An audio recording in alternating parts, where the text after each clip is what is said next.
Engaja com nós, vamos ouvir algumas verdades com Julian Lemos, que eu quero que volte aqui para a Folha TV, meus caros.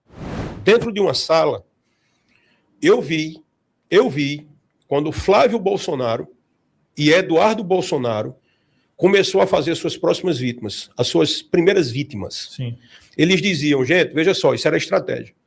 Quando alguém não fizer mais parte do grupo, seja o que for, a gente tem que começar a colocar a pecha de traidor. Porque na política, as pessoas esquecem a traição, mas não esquecem o traidor. O traidor. E eu escutando aquilo ali, já dizendo, eita, meu amigo.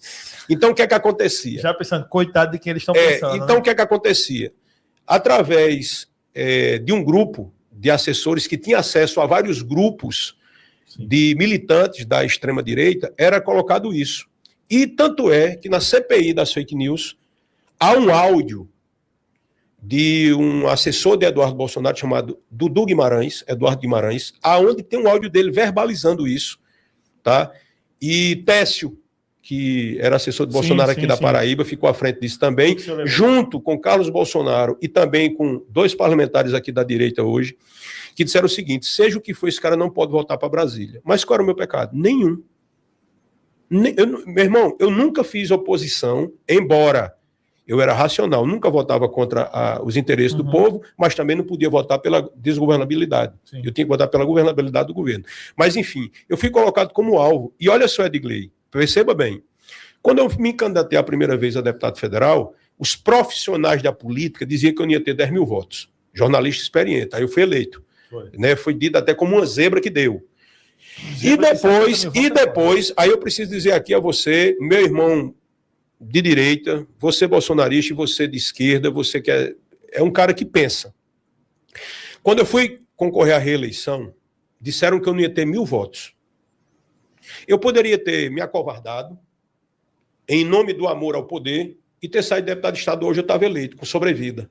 Mas eu digo, olha, a minha natureza se for para perder, perder com dignidade. Nisso aí eu admiro o Lula. Tá? Eu admiro o Lula. Por quê? Porque ali, sendo injustiçado, ele botou a cabeça em pé e disse, eu não vou trocar minha liberdade por minha honra, não. Fica aqui e terminou a história reescrevendo ele. Agora, deixa eu te falar. Eu permaneci de pé com o risco de realmente não ser reeleito. Mas uma coisa que eu vou te falar. Eu tive 72 mil votos. Depois eu tive 37. Proporcionalmente à metade. Isso.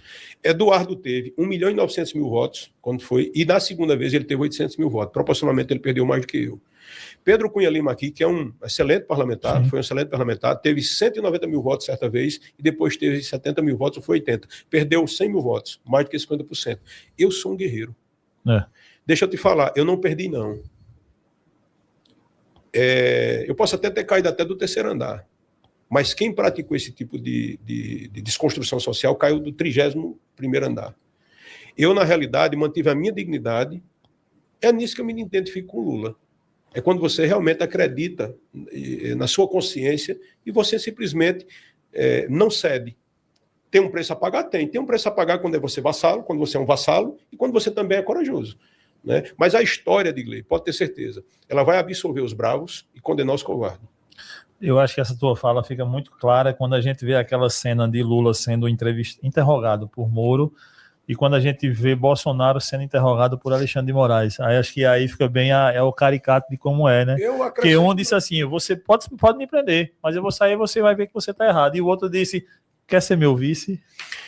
Edgley, seria engraçado se não fosse trágico. É trágico cômico, mas analisa só. Quando a gente vai analisar esse fato histórico de alguém que dizia, ninguém pega meu celular, depois apareceu chorando que pegaram o celular. Dizia, só tem 2 caminhos, ser preso ou ser morto, e isso não vai acontecer nenhum, hoje está preso. Mas aqui eu não quero tripudiar sobre alguém que está na lama da história. Mas pense comigo, vamos analisar aqui a postura e falar sobre dignidade. Quando a gente vai ver, eu peço a você que você faça isso. Procura aí no YouTube, no dia que Dilma Rousseff, ela foi se defender dos seus carrascos no Congresso Nacional. O olhar dela e a postura dela.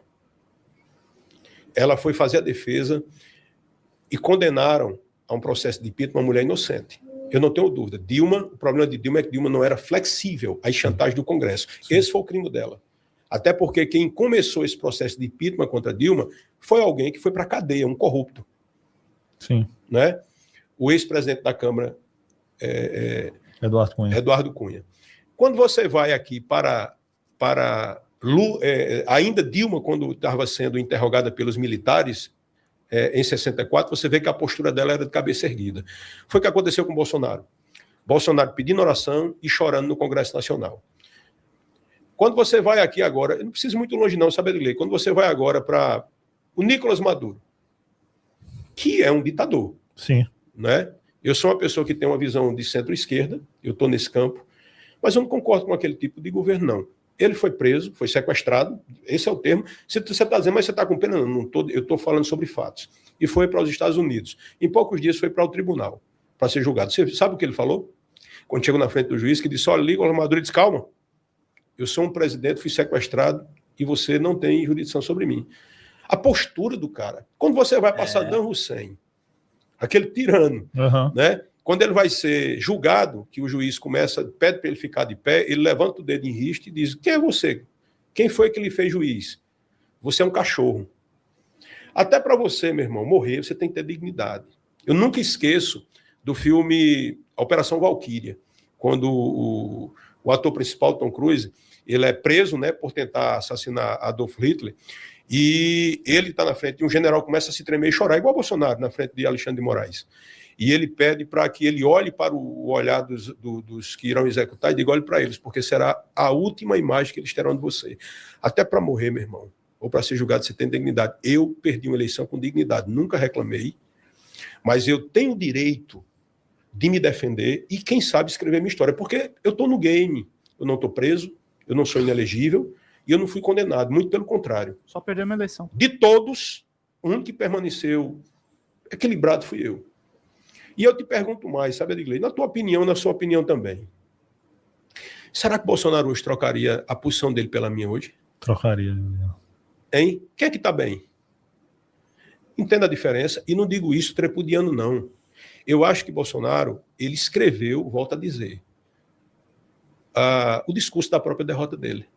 Agora, aviso não faltou. Eu não tenho nenhum sentimento não nobre por ele, mas também sou indiferente a tudo isso que ele passou. Eu acho que Bolsonaro está dentro de um processo dele. E não pode fazer o que for. Ele não vai escapar de uma coisa chamada lei do retorno. E pegando isso que você falou aí, de toda essa realidade, tudo isso é esse negócio, e aí vamos para as previsões que até agora estão dando certo, né? Vamos saber futuras previsões ainda. Quando você falou lá atrás que se tivesse, quando a gente questionava, mas Julian, quem pode vir como candidato da direita à presidência, uma vez que Bolsonaro, à época não, mas você já dizia que ia ser preso, quem pode vir? A Michelle, certa vez você disse, vai não, porque no dia que ela botar a cabeça de fora, os filhos se rebelam ali e começa a queimação de um ao outro. E é exatamente isso que está acontecendo. Eu fiz algumas previsões. Ainda deputado federal, como deputado federal, eu afirmei que Bolsonaro iria perder a eleição. Você lembra, Edgley? Sim. Eu disse, Bolsonaro não será reeleito. Vai ser um páreo muito duro, porque eu estava nos bastidores, eu tinha acesso ali ao ministro da Justiça, todo mundo, a gente se encontrava, falava, e havia um certo temor. Depois das reuniões ministeriais, se vazou, né? A estratégia da PRF, do qual o diretor hoje está preso, né, fugindo do país como um covarde. Olha a diferença de Julian Lemos para essa galera. Preso no Paraguai. O cara da PRF. Gente, 141, turma. Tem quase 100 pessoas aqui nos assistindo, turma. Vamos ajudar o canal. Vamos ajudar a Folha TV, gente, a continuar crescendo. Vamos embora. Todos fugindo como rato. E eu afirmei, Bolsonaro não será eleito. Depois eu disse, quando você me perguntou quem seria o sucessor e Michele começou a ter protagonismo, deixa eu te falar. Eu sempre falei e vou repetir, aquilo ali é uma farsa, aquilo ali é um game onde está sendo feito para manter uma áurea de família, de grupo familiar, mas aquilo ali é uma coisa, aquilo é uma bomba chiana. E vou afirmar algo aqui que eu já falei aqui das polêmicas, mas isso aqui não é para polemizar. Michele Bolsonaro, ela está trabalhando para ser eleita senadora. Após ser eleita, não vai durar muito, não, ela vai deixar Jair. Escuta o que eu estou falando. Aí é loucura. Escuta o que eu estou falando. Tá? Não vai demorar muito, não. E vou lhe afirmar também, eu disse que se ela botasse a cabeça para fora como liderança política, os filhos iriam bloquear ela. Isso aí foi. Por quê? Porque Bolsonaro depende de Michele ainda. Mas ele não confia o quanto as pessoas acham que ele confia. Principalmente para ser candidata, vamos supor, a presidente e vencer a eleição. Ele sabe que não iria controlá-la. Michele Bolsonaro é a pessoa mais esperta do grupo. E eles sabem disso. Michele conseguiu colocar no bolso a pessoa mais incontrolável da família, que é Carlos Bolsonaro. E o nome hoje sugerido da família para ser presidente, eu vou dizer, esse aí não aguenta 60 dias de pré-campanha. Porque eu estou afirmando aqui, não sei o que estou dizendo não, Ministério Público do Rio de Janeiro. Tá? E foi através dessa pessoa que foi escolhida por Bolsonaro para ser o sucessor dele, que tudo começou a ruir no governo de Bolsonaro. Quando pegaram ele nos esquemas da rachadinha, de tudo isso, né? E que se ele perder o mandato, você vai ver, ele não vai sair, ele vai sair senador. Se ele saísse hoje e perdesse a eleição, ele seria preso. É um dos maiores corruptos desse país. Muita gente falou do filho de Lula, que eu não conheço. Eu conheço essa pessoa. É um dos maiores corruptos que a política brasileira produziu, que é o Flávio Bolsonaro. E interessante ver que o pessoal da direita, eu acho que não é nem que tem memória curta, mas não sabe disso. Eles reclamam muito e querem muito que o ministro do Supremo seja impeachmentado. Só não é capaz de ser impeachmentado hoje pelo Senado de uma forma mais rápida por conta de Flávio Bolsonaro. Porque a canetada só bastava ele votar. Eu já falei e repito. Começou um movimento da Lava Toga, que era para tensionar com o Supremo. Porque o Supremo, essa questão de harmonia entre os poderes ali, é uma questão mais nominal. É o seguinte, cada um vai fazendo o que quer sem o outro perturbar. Isso chama harmonia entre os poderes, que é um pilar da democracia. Sim. Mas quando eu digo assim que é para que nenhum lado perturbe, é para que dentro do Senado não apareça ninguém que denuncie, por exemplo, os casos de corrupção que hoje está sendo aí rasgado. Eu não sei nem se vai ser investigado, porque tudo depende desses 3 puleiros de galinheiro. Sim. Então, se um fala, o outro fala. E dentro do Supremo, tem nome de muito parlamentar de lei. A grande verdade é essa. Só que é o seguinte, existe aí já, a exemplo de um dos ministros que cogita que já seja mais do que bilionário. Porque só um dos resorts dele, que está sendo denunciado aí como um patrimônio oculto dele, já deixa ele bilionário. Mas a grande questão é que essa informação que você trouxe aí de que tudo começou com Flávio Bolsonaro é verdade. Existia-se um movimento da chamada Lava Toga, aonde quando começou a ser encabeçada por alguns senadores, como senadora Soraya, como o Major Olímpio, como a ex-senadora, eu acho que era Thelma, que era chamada a Moro do não sei de onde, e começou a criar-se um movimento, e automaticamente foram investigar quem?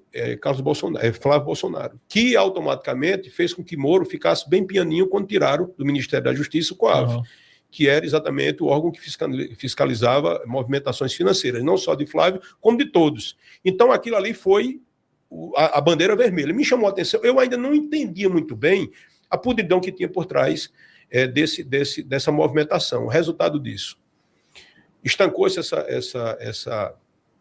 essa movimentação, esse possível enfrentamento com o Supremo, fez com que depois seguisse as operações Lava Jato, desmoralizaram o Moro, que na realidade Moro fez por onde ser desmoralizado.